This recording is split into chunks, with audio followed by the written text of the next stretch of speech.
Diálogos de Movilidad es llevado a ti por Volkswagen Camiones y Autobuses. Volkswagen y TIP se preocupan por cuidar tu bolsillo y te ofrecen una opción de rentas mensuales.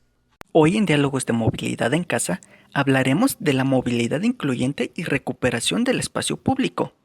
Nos acompañan Ana Itzel Hernández, subdirectora de Gestión de Conocimientos de la Alianza Euro-Latinoamericana de Cooperación entre Ciudades. Maytonce García, director de Transita Seguro. También nos acompaña Víctor Alvarado, responsable de la campaña de movilidad y cambio climático de El Poder del Consumidor. ¡Comenzamos!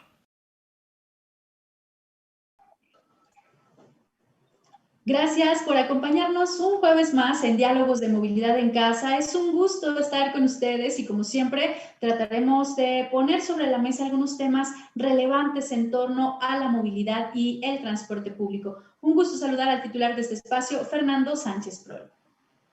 Gracias, Cris. Muy buenas noches. Muy buenas noches a toda la gente que nos sigue en vivo a través de nuestra página de Facebook y a toda la gente que nos seguirá en las repeticiones que tendremos para ustedes sobre este importante tema que hoy platicaremos en Diálogos de la Movilidad. El tema ni más ni menos es la movilidad incluyente y la recuperación del espacio público en México, un gran pendiente, un gran reto que vivimos aún en nuestro país. Me gustaría saludar y preguntarle, cuando hablamos de movilidad incluyente, al ingeniero Víctor Alvarado, responsable de la campaña de movilidad y cambio climático del Poder del Consumidor. Ingeniero Víctor, cuando hablamos de este tema, ¿a qué nos estamos refiriendo? Gracias, primero que nada, saludar a todo el público, a ustedes y a las demás personas que nos acompañan el día de hoy en este espacio. Y bueno, cuando nosotros nos referimos a una movilidad incluyente, en primera instancia quisiera mencionar que no nos tendríamos que centrar solamente en la infraestructura, ¿no? En un vehículo, que muchas veces es luego nos referimos a un sistema de transporte en las ciudades que te permita garantizar el acceso a tus necesidades de viaje, ¿no? Y demás. Sino realmente nos tendríamos que referir a la movilidad incluyente como al hecho de todas las adecuaciones que hace una ciudad para garantizar el desplazamiento de todas las personas. Y cuando hago mención en esta parte, pues me refiero que tenemos que pensar desde la política, desde la implementación, desde el diseño, desde la ejecución, desde la sensibilización, desde la comunicación. Y en ese sentido, pues México queda mucho a deber. O sea, muchas de las iniciativas hoy están a medias, ¿no? Entonces, cuando nosotros nos referimos a una movilidad incluyente, pues bueno, sí nos tendríamos que centrar y garantizar el acceso a todas las personas, a todos los servicios, ¿vale? Pero para obtener esa garantía de tener el acceso para todos los servicios, pues bueno, se tienen que tomar medidas pertinentes que van, sí, justo desde el marco regulatorio, van desde el diseño, solo para hacer énfasis, y pues justamente desde una política integral. ¿Cómo vamos en ese sentido, justamente, Maytonce? ¿Cómo vamos para alcanzar justo una movilidad incluyente en las ciudades? Algunas avanzan más, otras no, o todas estamos como muy atrás. Hola, buenas noches a todos los que nos acompañan. Gracias por la invitación. Un gusto participar con ustedes. Creo que habemos varios Méxicos, como se dice coloquialmente. Es decir, la parte urbana, las grandes ciudades, van haciendo esfuerzos que se ven reflejados principalmente en sus centros, en sus núcleos, en sus partes históricas incluso, algunas en las partes turísticas. Pero si de ahí nos movemos hacia las periferias o incluso hablamos de ciudades pequeñas, pues obviamente ahí se ve mucho menos la mano de movilidad, no solamente la incluyente, sino incluso todo el cambio de paradigma de movilidad, ¿no? Y bueno, si nos vamos a poblaciones rurales, si bien tendríamos que hablar de otro contexto, pues obviamente hay lugares donde ni siquiera tenemos, apenas llegó la pavimentación, pero no por eso llegó una buena movilidad. A que voy, a veces se pavimenta y se olvidan de las banquetas, por ejemplo, ¿no? o eventualmente pues mover por un ejemplo, una silla de ruedas, o desplazarse con bastón para las personas de la tercera edad, resulta un poco difícil en la terracería. Y por ahí pues, podríamos hacer una divergencia en muchos de los temas, ¿no? Sin duda, sí. Gracias. Itzel, de pronto la responsabilidad en un estado de la gobernanza, en ese sentido, ¿qué tan complicado es? Y toma parte de lo que dice Maytón CN, no solamente pensar en pavimentar, sino en de pronto poner la infraestructura adecuada para que la gente se pueda mover adecuadamente cuando hay diferentes responsables de esta gestión, desde el gobierno federal hasta los municipales. ¿Qué tan difícil es la coordinación y un seguimiento para brindar las condiciones necesarias para que haya una movilidad incluyente?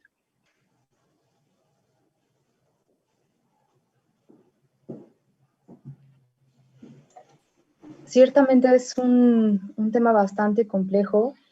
El generar un esquema de articulación y de colaboración entre los diferentes niveles de gobierno es muy complicado porque claramente tienen agendas muy diferentes. Y el tema de la pandemia ha venido a poner en contexto esta necesidad de que existan mejores esquemas de gobernanza, mejores canales de comunicación entre los diferentes niveles de gobierno. ¿Por qué? Porque al existir estas líneas claras de comunicación, se puede hacer una buena distribución de las responsabilidades, de las tareas que hay que cumplir para garantizar el beneficio de la ciudadanía. Y bueno, en este sentido, el tema es bastante complejo, porque no solo involucra al nivel gubernamental, sino que también implica generar una serie de consensos con la ciudadanía, con los diferentes actores que conviven en la ciudad. Y bueno, esto realmente, a pesar de que no debiera ser tan complejo, porque queda claro que existen beneficios muy evidentes al momento de implementar algunas de estas políticas, la realidad es que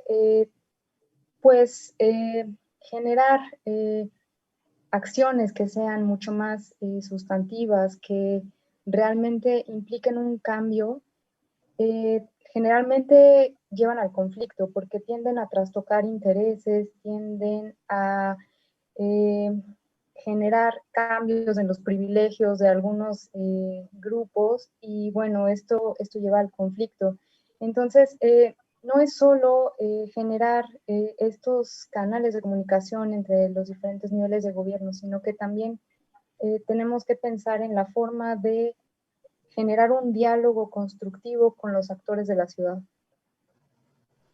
Dices algo muy interesante que es el conflicto que se genera y me llama la atención, Víctor, también lo tocabas al inicio, porque si tenemos muchísimos años ya hablando de la movilidad incluyente, de la estructura o la planeación de las ciudades, hay tantas organizaciones especializadas, organizaciones civiles que le han apostado a incrementar la cultura en torno a todo esto, a generar cambios políticos. ¿Por qué sigue siendo tan difícil? ¿Por qué le seguimos, consciente o no, apostando todavía al transporte particular?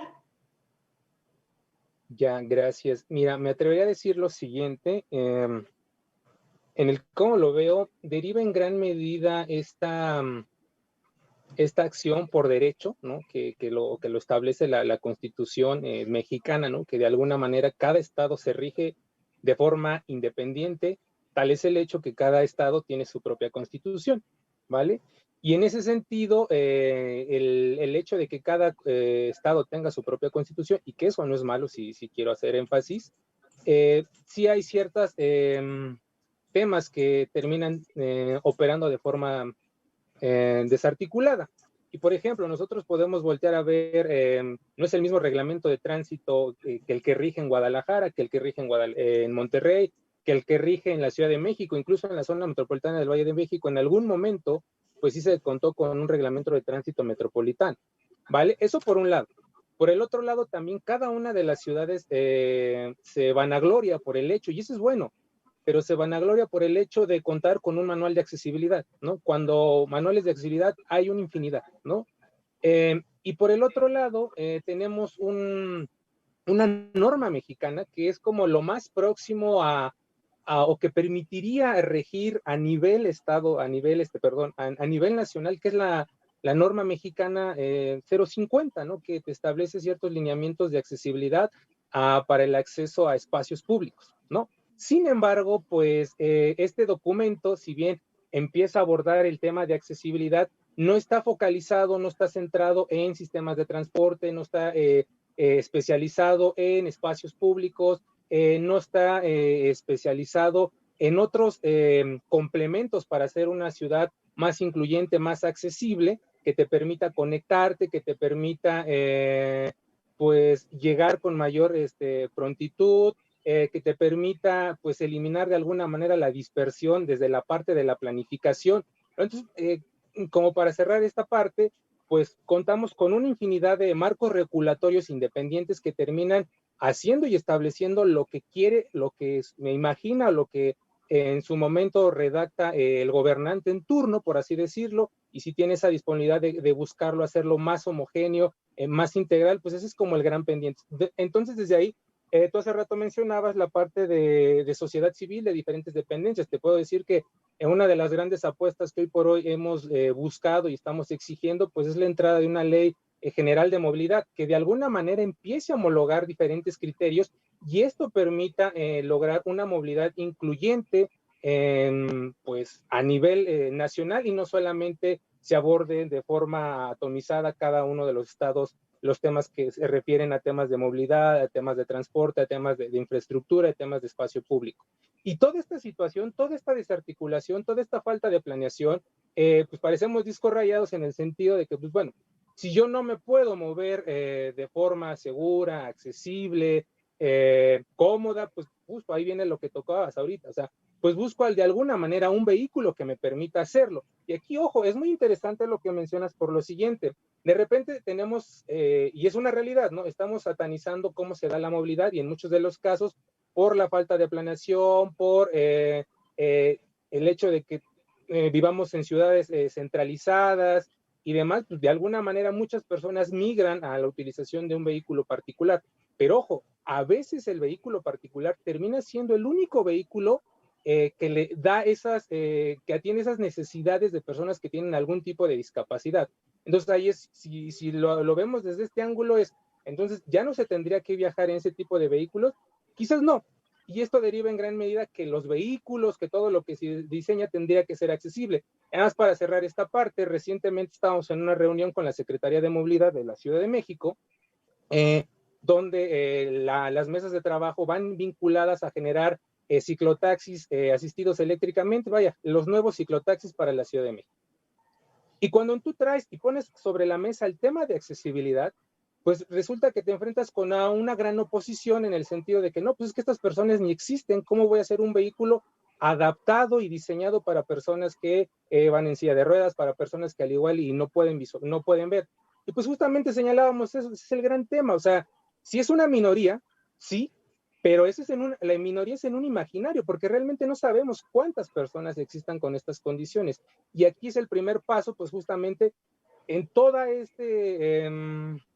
pues rompecabezas que tenemos de marco regulatorio, pues tendríamos que empezar a implementarlo. Medidas, claro, para las personas con, un camino hacia la accesibilidad universal. Itzel. Bueno, pues ahí sobre lo que menciona Víctor, me parece interesante. Bueno, este problema no es un problema nuevo y no es un problema exclusivo de México. Es un problema que han venido enfrentando las ciudades a lo largo de varios años.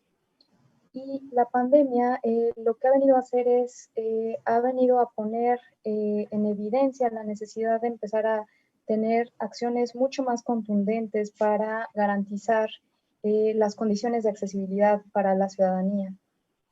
Y bueno, cuando hablamos de personas en condición de discapacidad, el 15% de la población a nivel mundial cuenta con algún tipo de discapacidad. Y de el 80% se encuentra viviendo en países en vías de desarrollo, es decir, que las políticas que se generan para atender sus necesidades realmente pues son bastante limitadas y en general no logran cumplir este objetivo. Pero no es solo el grupo de personas con discapacidad el que se ve afectado por este tipo de condiciones, sino que si empezamos a hacer una revisión mucho más profunda, bueno, pues nos daremos cuenta de que las personas de la tercera edad también, si no se cuentan con las condiciones de infraestructura necesarias, entonces también se ven afectadas. Las mujeres que tienen que atender tareas de cuidado, los niños.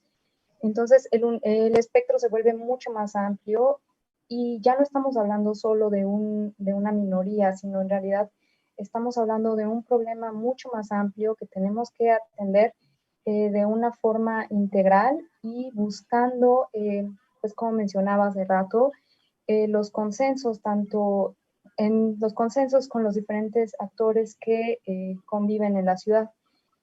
Y bueno, en este sentido, en el caso muy particular de la pandemia, el tema de la accesibilidad, el tema del espacio público, pues empezó a cobrar mucho más valor porque de pronto nos dimos cuenta de que habíamos perdido esa oportunidad de poder aprovechar, de poder hacer uso del espacio público.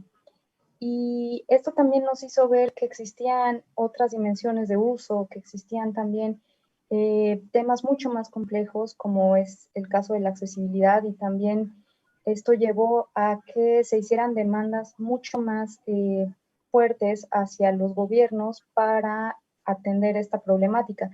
Entonces, bueno, ahí pues, me gustaría mencionar rápidamente, por ejemplo, existe una red de ciudades que se llama Ciudades y Gobiernos Locales Unidos. Es la red de ciudades más grande del mundo. Reúne a casi 240,000 ciudades. Y bueno, desde el inicio de la pandemia estuvo detonando un proceso de intercambio de aprendizajes entre las ciudades, entre los cuales dieron mucha prioridad al tema de la accesibilidad en la ciudad, de cómo teníamos que hacer una reconfiguración del espacio público para favorecer a las personas que pues históricamente no habían tenido garantizados los derechos de uso y disfrute de la ciudad, pero entendiendo que esto a su vez iba a permitir también mejorar las condiciones para todas las otras personas. Entonces, aquí el mensaje es ese, el entender cómo el generar un cambio que podría verse que es solo apuntando hacia cierto sector, en realidad es mucho más amplio, es un paraguas mucho mayor. Y bueno, pues hay esfuerzos importantes que se están realizando a nivel internacional. Gracias. Maitonce, hablando un poco y retomando lo que nos dice Itzel y Víctor, y retomo lo que decía Víctor de la ausencia de una ley general de movilidad, y sabemos también que muchos años estuvo impulsando la Ley General de Seguridad Vial, que al final trastoca el tema de la movilidad incluyente también. ¿Cómo hacerle? Porque al final no existe ese marco regulatorio y por ende no existe una orientación en políticas públicas, pero lo peor, que al no existir, tampoco existen los presupuestos para llevar a cabo estos programas. En tu experiencia, ¿qué significa eso? Pues mira, se necesita un paraguas, ¿no? El gran paraguas de la parte normativa. Si bien ahorita SEDATU está haciendo un gran esfuerzo por hacer el manual, ¿no?, de calles mexicanas, empezar a hacer la regulación de la traza, de la parte urbana, en su momento también tenemos que tener la vinculación, por ejemplo, de Secretaría de Comunicaciones y Transportes, ¿no? Porque ahora sí, estamos en la parte urbana, pero también tenemos que hablar de la parte interurbana o incluso de esas partes de conectividad, ¿no? Ahora sí, entre centros urbanos. Definitivamente lo que dices es importante, porque si no hay una claridad en cómo aplicar los presupuestos, también pasa incluso en los montos que se van hacia la parte metropolitana, donde como bien sabemos, pues muchas veces se van a infraestructura, sí, pero infraestructura relacionada al automóvil, ¿no?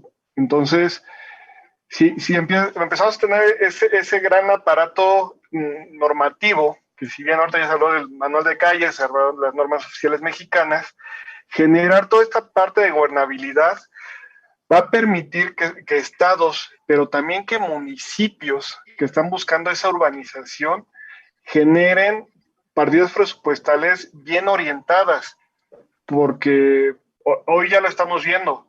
Estamos entrando de nuevo a un ciclo electoral donde los candidatos van a empezar a hablar de movilidad, pero ¿de qué movilidad? De la movilidad que sus asesores, ¿no?, les hablen, de lo que queramos que sus votantes escuchen, y no por eso está articulado.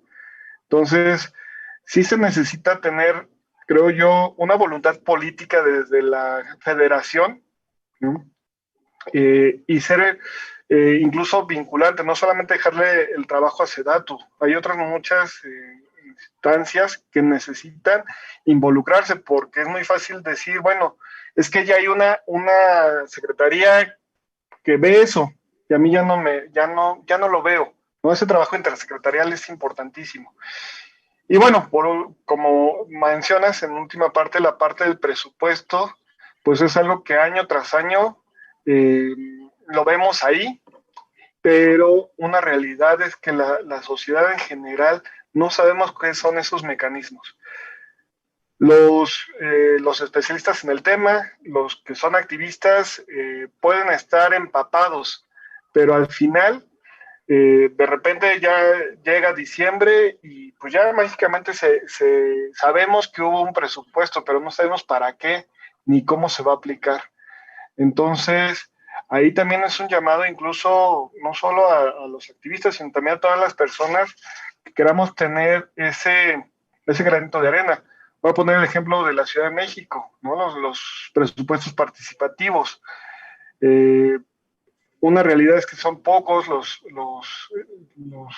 proyectos que tienen que ver con movilidad, no solamente desde un punto de vista incluyente, sino segura.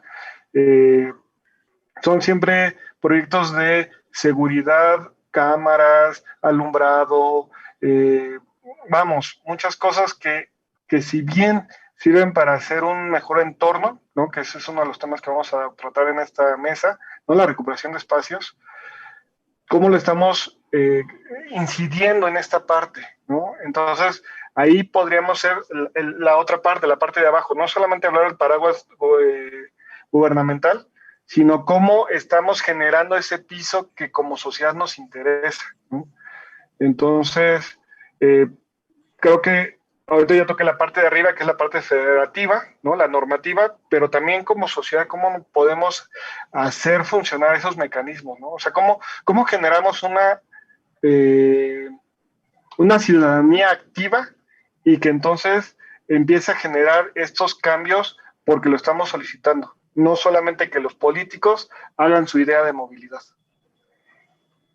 ¿Cómo lograr esto, Víctor? ¿Cómo lograr la participación ciudadana? Tú tienes mucho contacto con encuestas y con cosas que te muestran cómo cada grupo social tiene sus intereses muy personales y como sociedad tenemos costumbres también muy enraizadas, es decir, creemos que las calles son para los coches y la banqueta, el espacio afuera de mi casa es mío, etcétera. Entonces, ¿cómo lograr que todos entendamos la movilidad como conjunto y cedamos en algunas cosas?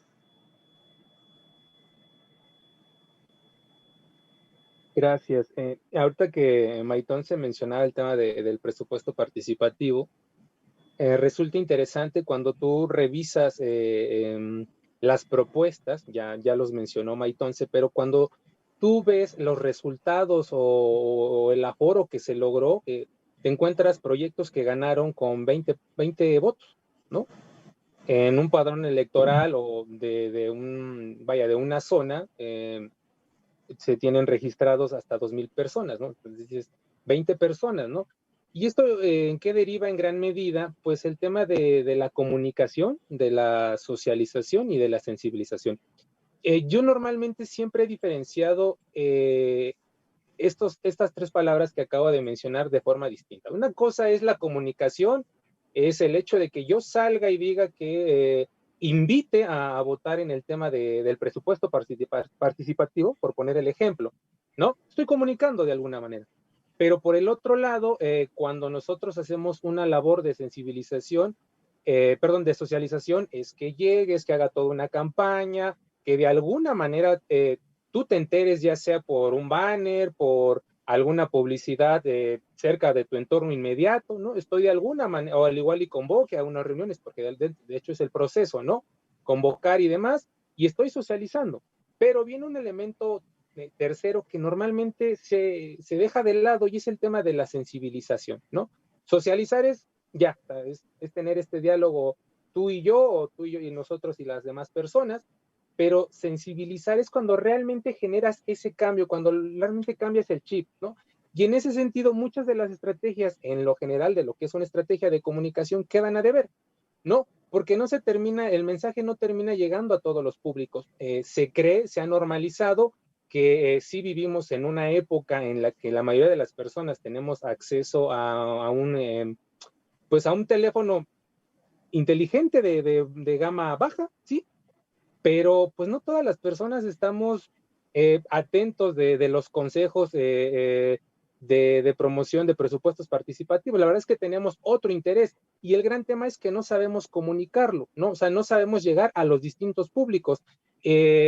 Y eso es algo que tenemos que atacar. O sea, respondiendo a tu pregunta, tenemos que tener el entendimiento que cada una de las personas piensa diferente y buscar siempre un mecanismo diferente para poder llegar a todos los públicos. Yo lo tengo que decir, no lo tengo ningún problema por decirlo. A mí me sorprendió mucho en una de las reuniones que para una estrategia de comunicación, una estrategia de campaña desde el poder del consumidor, y teníamos a un especialista para la incidencia en Twitter, teníamos otro especialista para la incidencia en YouTube y teníamos otro especialista para la incidencia en Facebook. Y aparte teníamos un comité que era para hacer la incidencia, digamos, a superficie, ¿no? A calle. Entonces, cuando tú empiezas a escucharlos, te das cuenta que hay diferentes mecanismos de comunicación, ¿no?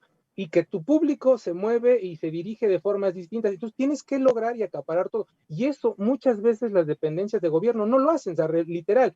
Ellos creen, porque así es, que nada más es hacer un banner muy bonito, que sí está muy, muy, muy bonito, gráficamente está, buenísimo, pero realmente el mensaje no te llega. Entonces, aquí la invitación para llegar a estos diferentes espacios es establecer estrategias de comunicación, pero que tengan el plus de socializar y sensibilizar.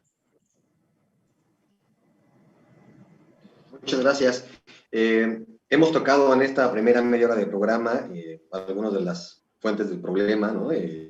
Las diferentes formas en las que no llega la orientación de una política pública, los diferentes órdenes de gobierno. Pero retomando lo que acabas de decir, Víctor, quiero platicarles que hoy estuve leyendo una columna que próximamente verán en la próxima edición de Pasajero 7 del arquitecto Francisco Romero, que abarca este tema de la movilidad incluyente.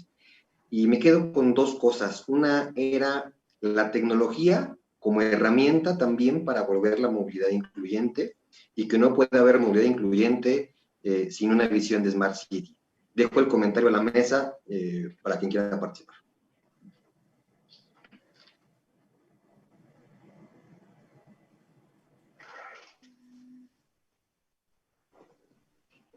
Adelante. Ok, me animo. Va Itzel, ya levantó la mano. Adelante, Itzel. Bueno, sí, efectivamente es uno de los temas que se están analizando a nivel internacional. Con el tema de la pandemia y la necesidad de generar condiciones de seguridad sanitaria para la convivencia, una de las apuestas es el tema tecnológico. Entonces, lo que se está buscando es entender cómo poder aprovecharla para temas como, por ejemplo, el uso del transporte, a través de, por ejemplo, cuestiones como mapear la capacidad que tiene alguno de los sistemas de transporte para saber si abordarlo o no. Cuestiones de ese tipo. Sin embargo, esto también lleva a otro tipo de problemas porque de no abordarse de una manera pues realmente bien planeada, lo único a lo que nos va a llevar es a ampliar las brechas de desigualdad que ya existen, a que aquellas personas que ya han estado alejados de las políticas públicas se alejen más por no tener acceso a este tipo de tecnologías. Entonces, si bien es una solución interesante, es un tema bastante relevante que hay que empezar a analizar. La realidad es que también no podemos dejar de lado otras medidas tradicionales, medidas que ya son más de carácter operativo, que son medidas de intervención y que forzosamente requieren también el contar con el respaldo político y con una visión de política pública. Todo esto que se pone sobre la mesa está muy interesante, sobre todo porque deja en evidencia, y lo hemos visto en otros casos relacionados con el transporte público o con la movilidad, y es la falta de reglamentos, la falta de leyes. ¿Cómo cambiar lo que se ve si en la estructura no está pasando? Entonces, antes de contestar tu pregunta, me gustaría tocar algo del tema del Smart City, si me permite, Cristela.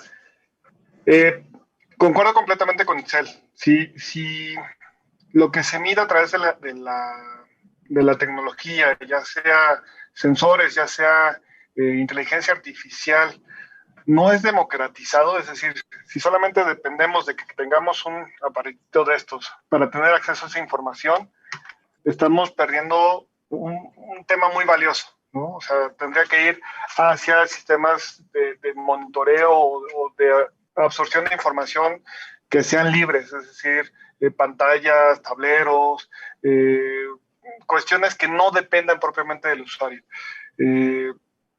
Porque si no, entonces deja de ser, como dice el título de nuestro conversatorio, ¿no? Una movilidad incluyente. O sea, a lo mejor ahorita nos habíamos centrado en ver la parte de accesibilidad, ¿no? Pero al final, si lo hablamos desde una manera incluyente, pues es que todos los que queramos estar en un lugar, podamos estar, ¿no? En este caso es el espacio público, es la parte de los transportes. Y a mí me queda una anécdota en la cual participé hace varios años cuando se quiso traer el primer foro Smart City a Puebla. Había una necesidad del comité organizador, ¿no? Que iba a dar el congreso hacia Puebla, que hubiera un andador seguro,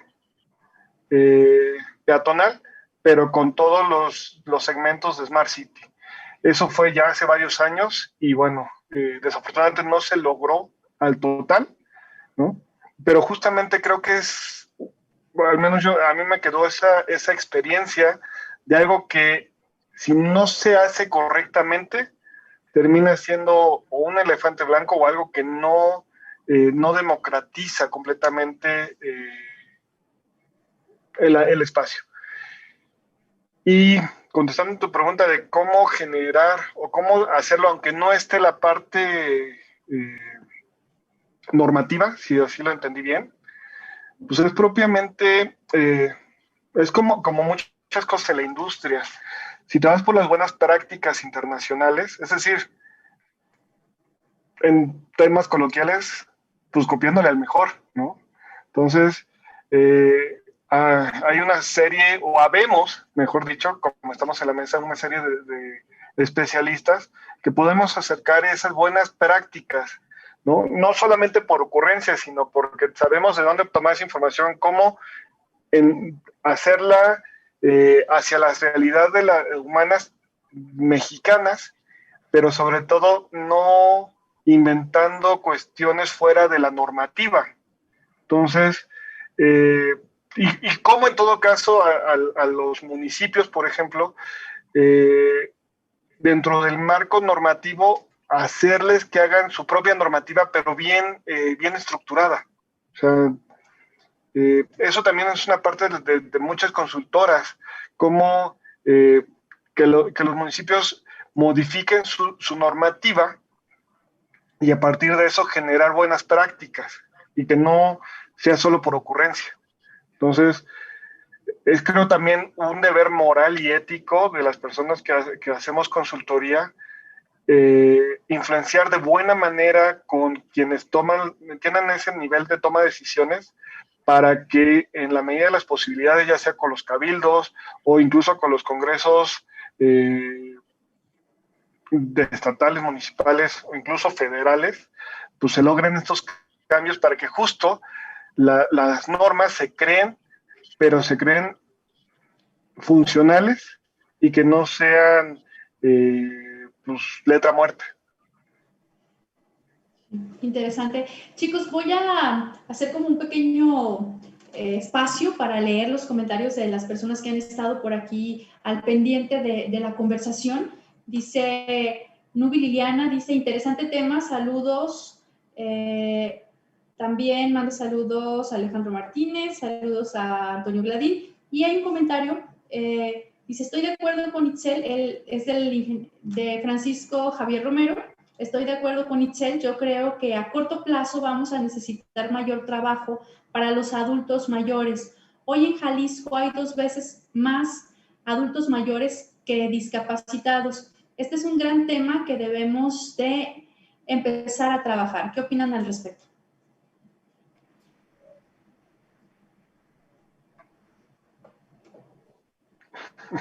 Adelante. Perdón, sí, perdón. Definitivamente somos un país que ya nos estamos gastando nuestro bono demográfico y estamos envejeciendo. Entonces, partiendo desde ese punto de vista, los que ahora somos esta población económicamente activa, utilizando los términos que tenemos, somos los que tenemos que buscar nuestro futuro. Es como hacer nuestra Afore en cuestión de transporte y en cuestión de espacios, ¿no? Pero a la vez, si queremos, yo recuerdo, yo de chiquito jugaba en las calles. A mí me gustaría que mis hijos jugaran en las calles. Pero si los niños pueden jugar en las calles, un adulto va a poder caminar en las calles, ¿no? O sea, justo, es incluyente. O sea, si el niño puede estar, la mujer puede estar, el adulto mayor puede estar. Entonces creo que eso sería una gran apuesta. Itzel. Bueno, ya lo mencionó y también fue lo que había mencionado al principio. Tenemos que entender que el generar mejores condiciones para un grupo no implica que se está descuidando a los otros, sino, como menciona Maitonce, efectivamente, tenemos que encontrar la forma de transmitir a los demás, al resto de la ciudadanía y sensibilizarlos al respecto, ¿no? Para que entiendan que al generar condiciones óptimas para un grupo, en realidad también ellos están percibiendo beneficios. Entonces, pues ahora, como decía, la pandemia nos está obligando a tomar medidas a corto plazo, a acelerar algunas de las políticas. Y en realidad, si bien ha traído varias externalidades, tanto económicas, políticas como sociales, la realidad es que es una oportunidad y viene a ser un catalizador para algunas de las transiciones que ya veníamos buscando algunos gobiernos, algunos sectores, por ejemplo, sociedad civil. Entonces, tenemos que buscar cómo poder aprovecharle retomando todos estos aprendizajes que hemos obtenido a lo largo de estos meses y entendiendo cómo podemos potenciar todo esto para llevar a la construcción de ciudades más humanas, de ciudades que sean más incluyentes.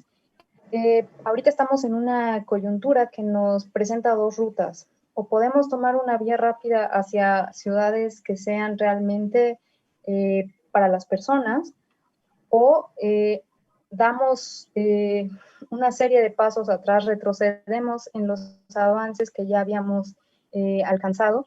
Y creo que ahí ese es un tema muy interesante porque pues requiere de mucha voluntad política, pero también requiere de una ciudadanía que esté involucrada y concientizada y que tenga la capacidad de reclamar su derecho a la ciudad. Entonces, pues es un momento realmente importante y que muchas ciudades están empezando a adelantar esfuerzos y que están empezando a aprovechar este momento. Por ejemplo, tenemos el caso de París con su avance hacia la ciudad de los 15 minutos, que no solo va a generar mejores condiciones de movilidad, va a generar también la construcción de mejor comunidad, va a detonar también el potencial económico de los barrios, etcétera. Es entender que una mejora no solo está beneficiando a un grupo y tampoco está beneficiando solo a un tema, a un sector, sino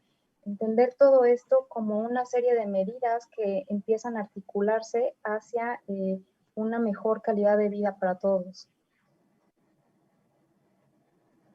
Muchas gracias.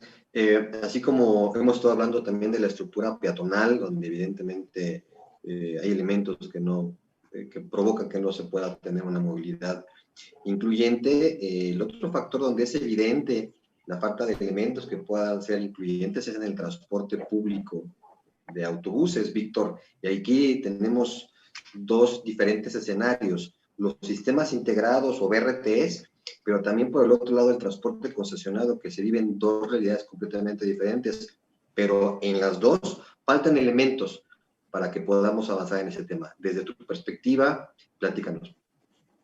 Gracias. Me hace recordar un diagnóstico que hicimos desde el Poder del Consumidor en 2016 y que de alguna manera actualizamos en el 2018.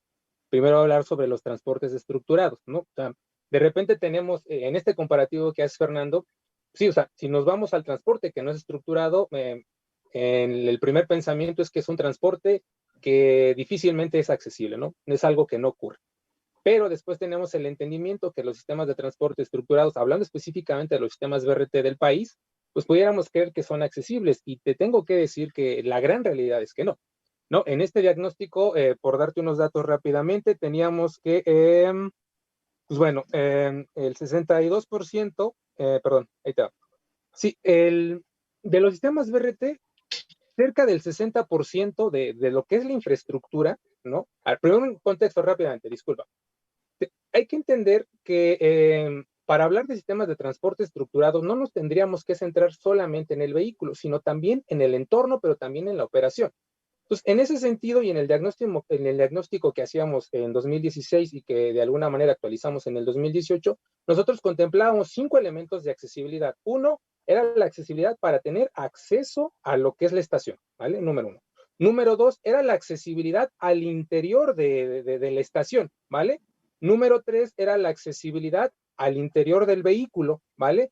Número 4 era la accesibilidad en las cuestiones de intermodalidad, porque normalmente en muchos de los viajes no nada más es que utilice un vehículo, sino realmente utilizo un sistema de transporte público y luego me conecto con otro, ¿vale? Ese era el número 4. Y el número 5 era la accesibilidad en la parte operativa, ¿no? Porque tú podías tener un sistema con los puntos anteriores, ¿no? Que cumplían, pero en la parte operativa, en horas de máxima demanda, pues nosotros detectábamos que adultos mayores, ¿no? O personas que requerían algún apoyo técnico o se transportaban con algún bulto o por sus condiciones, tardaban hasta 20 minutos para poder accesar al vehículo. Entonces, en un viaje ida y vuelta estamos hablando de una pérdida de 40 minutos. Entonces, el sistema es realmente accesible por el solo hecho, porque aquí hay un paradigma, se cree que por el solo hecho de determinar un lugar, ¿no?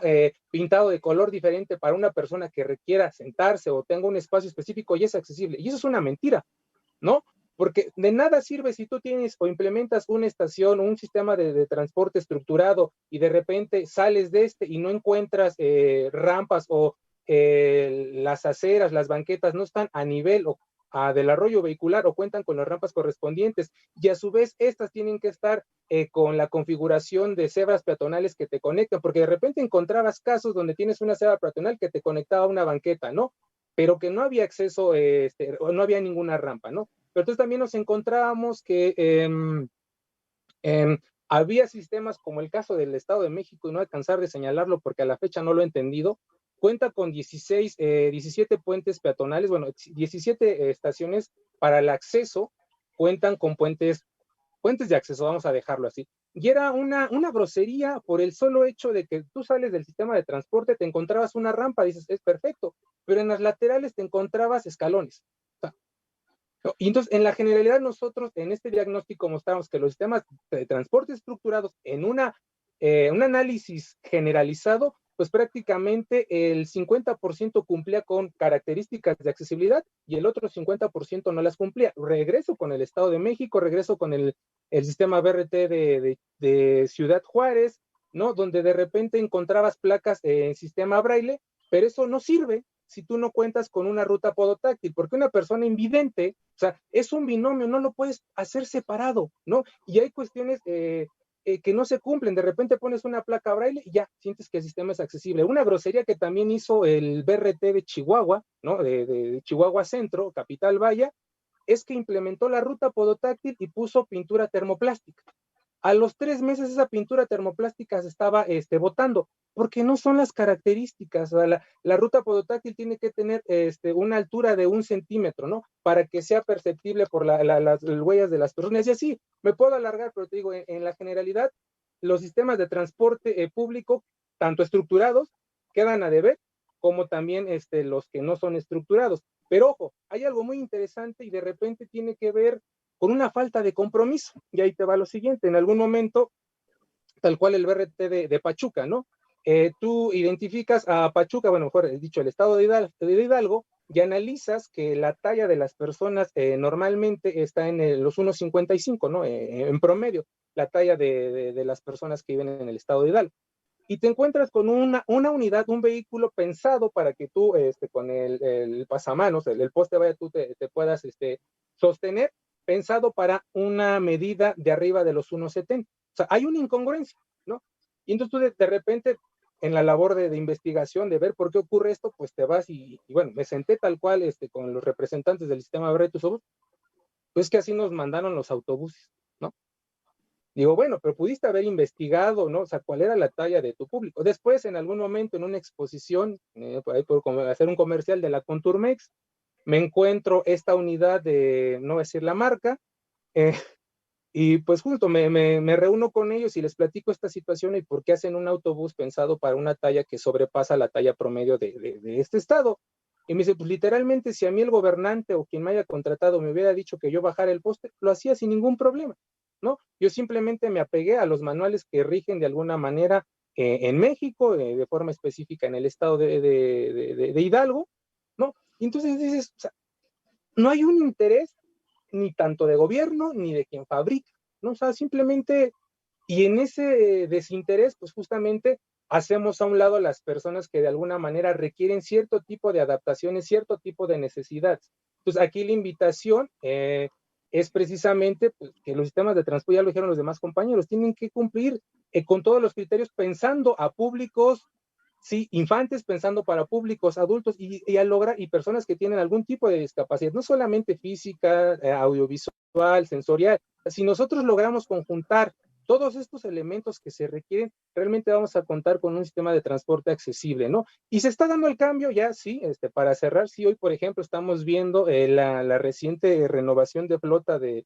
RTP de la Ciudad de México, pues ya son autobuses la mayoría con piso bajo. Eso ya es interesante, es algo que no estaba ocurriendo. Por el otro lado, también estos mismos vehículos ya cuentan con las rampas necesarias para que las personas con algún tipo de discapacidad motriz puedan tener acceso. Pero también hay que hacer muchas modificaciones y para cerrar, nada más, o sea, y es algo que no está regulado. En la operatividad de los sistemas BRT, cada sistema tiene un manual de operaciones diferente. Lo que te dicen las recomendaciones internacionales, te dice que la separación a la hora de que un vehículo se alinee tiene que ser no más de 10 centímetros, ¿vale? El único que cumple en esta recomendación internacional es Metrobús, ¿no? Ellos manejan 10 centímetros más, menos 5 centímetros, ¿no? Sus cuestiones de tolerancia, y eso es bueno. Pero de repente te vas al del Estado de México y su manual de operaciones te dice que la separación máxima permitida es de 25 centímetros. Cuando una persona, no necesariamente de silla de ruedas, sino simplemente una persona que quizás calza del 22, del 21, pues literalmente se le va el pie. Eso ya no es accesibilidad, ¿no? Entonces, y así nos podemos ir. Guadalajara está manejando los 18, 20 centímetros. Hay muchas cosas todavía por hacer, pero a veces son cuestiones de obviedad. Gracias, Víctor. Y aprovechando que pues eres ingeniero en transporte, yo te quiero hacer una consulta, porque es un tema que en Guadalajara ha llamado mucho la atención. En estos días se está poniendo en marcha el plan de renovación vehicular y el gobierno del estado está apoyando con los enganches o parte de los enganches a los transportistas, pero visto con muy buenos ojos, se está pidiendo que todas las nuevas unidades cuenten con rampa para personas con capacidad, con movilidad limitada.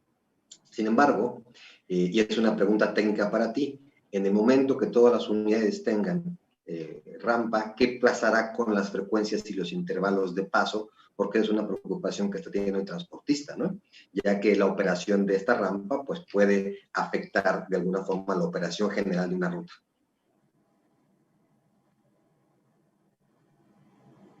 Gracias. Es algo que ya había mencionado, bueno, perdón, quizás en algún otro espacio, y aquí la invitación, quizás no te va a responder como tal la pregunta. Sí, mi formación es técnica, pero cuando empiezas a ver qué es lo que ocurre en el entorno, cuando lo empiezas a ver desde un enfoque social, cuando te empiezas a meter a los enfoques de sostenibilidad, descubres que no solamente hay que ver la parte económica, ¿no? O sea, los principios de sostenibilidad te dicen que tienes que considerar variables económicas, variables ambientales y variables sociales, ¿vale? Y en ese sentido, yo siempre he dicho que hoy por hoy el modelo de negocio, el modelo con el que operan muchos sistemas de transporte ya es obsoleto. ¿Por qué? Porque muchas veces este modelo, en casi todos los, a nivel nacional te lo podría decir, es a partir de la demanda que yo capto. Si yo capto mucha demanda, tengo los recursos necesarios para cubrir los gastos operativos, para cubrir los gastos de mantenimiento, para cubrir gastos administrativos y demás, ¿no? Pero nada más estamos pensando desde una perspectiva económica y la parte social y la parte ambiental la estamos dejando de lado, ¿vale? Y en ese sentido, sí, sin duda alguna, y eso está comprobado tal cual, o sea, no es como más allá del miedo, es algo que ocurre, o sea, cuando tú implementas un mecanismo de rampas, ¿no? Sí de alguna manera se afecta en la operación, sí de alguna manera se afecta en la frecuencia de paso, pero hay que recordar que hay personas que quieren viajar y que por muchos años no lo han logrado hacer justamente porque estos sistemas de transporte no lo venían ofreciendo. Y ojo, aquí viene la contraparte, porque si nosotros logramos que esta hipotética minoría, que hace rato se lo decía, no es una minoría, ¿no? Si empezamos a mencionar otros grupos, pues justamente estas personas que por los sistemas de transporte que no eran accesibles empiezan a salir, pues estamos de alguna manera reactivando la economía de una manera distinta, y por eso reitero y lo subrayo, hoy por hoy los modelos de negocio de los sistemas de transporte ya no se tendrían que basar solamente en la demanda que yo pueda captar el día. Tenemos que innovar, ¿no? Y hace rato se tocó el tema de la tecnología. Tenemos que buscar mecanismos diferentes para que las personas se puedan movilizar, pero yo también como prestador del servicio obtenga ciertas ganancias, aunque la frecuencia de alguna manera se pudiera ver reducido y quizás, bueno, con eso cierro. Gracias. Chicos, pues se nos acaba el tiempo. Se puso interesante el tema. Siempre hablar de lo que le hace falta al usuario es interesante. Así que les pediré como su comentario final para cerrar ya esta transmisión, empezando contigo, Itzel. Pues bueno, yo creo que el mensaje sería lo que había comentado hace rato. La pandemia nos ha puesto en una coyuntura en la cual tenemos la oportunidad de generar un avance hacia mejores ciudades o retroceder, como ya lo están haciendo también algunas otras ciudades. Eso implica que tenemos que realizar una reflexión muy profunda sobre qué es lo que necesitamos cambiar en la ciudad, cómo nos vamos a articular y cuáles son los compromisos que estamos dispuestos a asumir para generar los cambios. Y bueno, esto no es algo que depende exclusivamente del gobierno, es una tarea que nos compete a todos. Tenemos que buscar que se garantice el derecho a la ciudad. Y bueno, hoy tenemos esta oportunidad que nos ha planteado la pandemia de poner sobre la mesa esta discusión. Entonces, ese es el mensaje. Muchas gracias, Itzel. Maytonce.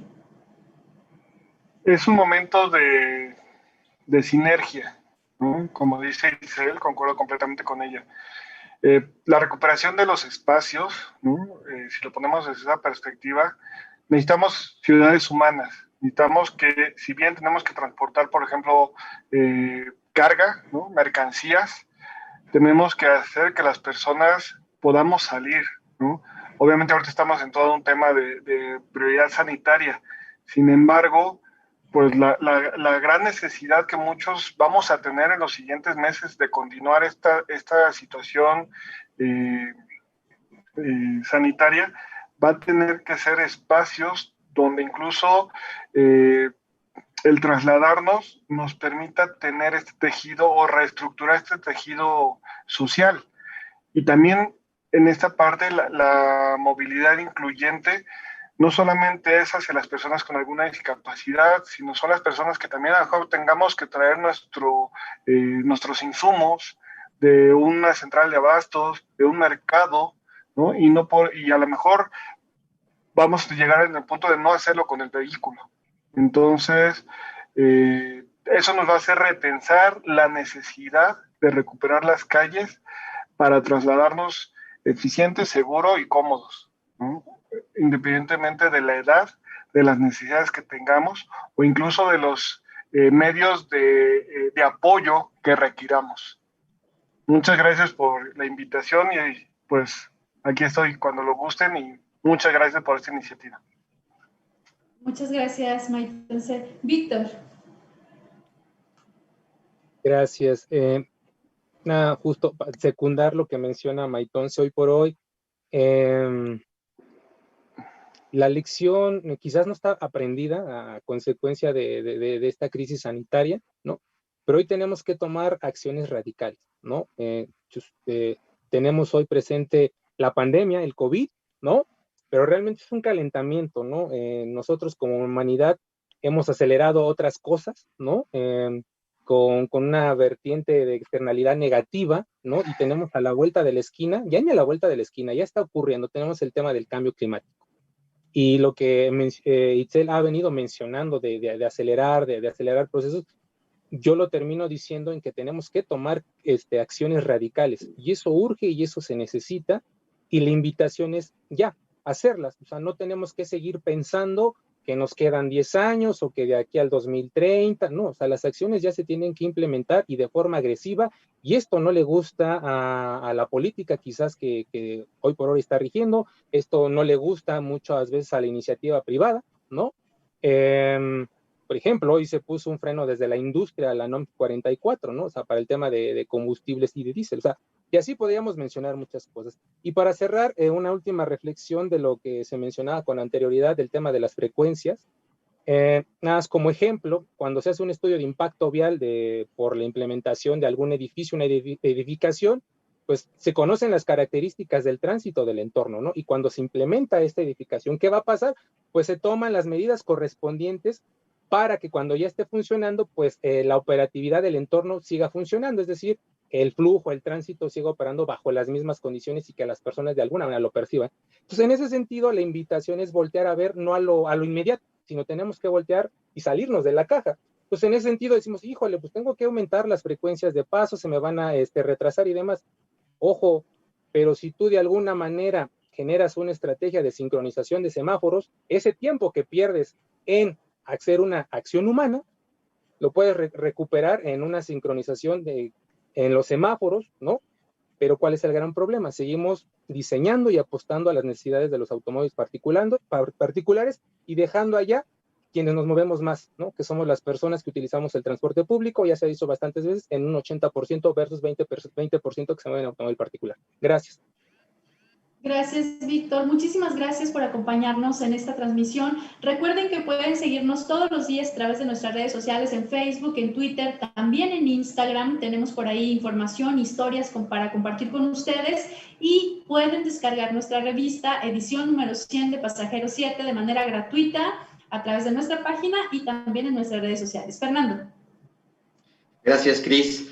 Solamente para agradecer la participación de nuestros invitados, a Ana Itzel Hernández, subdirectora de Gestión de Conocimiento de la Alianza Euro-Latinoamericana de Cooperación entre Ciudades, a Víctor Alvarado, responsable de la campaña de movilidad y cambio climático del Poder del Consumidor, y a Maitonce García, director de Transita Seguro. A cada uno de ustedes, muchas gracias. Valoramos muchísimo su intercambio de ideas y de opiniones.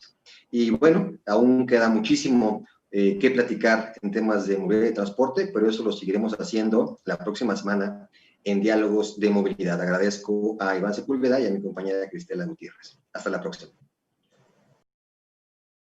Diálogos de Movilidad es llevado a ti por Volkswagen Camiones y Autobuses. Volkswagen y TIP se preocupan por cuidar tu bolsillo y te ofrecen una opción de rentas mensuales.